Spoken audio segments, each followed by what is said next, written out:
Hi செல்லக்குட்டீஸ், இன்னைக்கு home taste கிச்சனில் முட்டைக்கோஸ் பொரியல் எப்படி பண்ணலான்னு பார்க்கலாம் வாங்க. சுடு தண்ணியில் கேரட், பீன்ஸ், முட்டைக்கோஸ் எல்லாத்தையும் 50 மினிட்ஸ் வேக வச்சு எடுத்துக்கலாம். 50 மினிட்ஸ் நல்லா வேக வச்சு எடுத்தாச்சு. இப்போ அரைக்க வேண்டியதுக்கு தேங்காய், சீரகம், மிளகா உங்கள் காரத்துக்கு தகுந்த மாதிரி போட்டுக்கோங்க.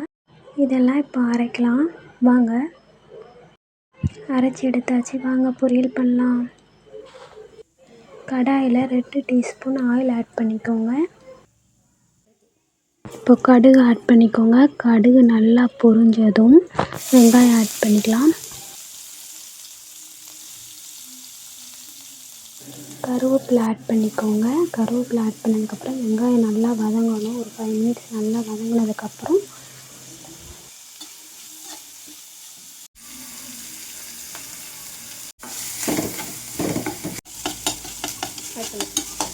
வெங்காயம் நல்லா வதங்கினதும் நம்ம வெஜிடபிள்ஸ் ஆட் பண்ணிக்கலாம்.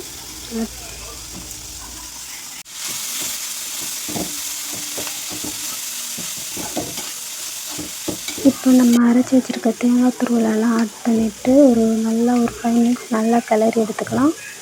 அவ்வளோதான், முட்டைக்கோஸ் பொரியல் ரெடி ஆகிட்டு. மறக்காமல் எல்லோரும் சப்ஸ்கிரைப் பண்ணிக்கோங்க.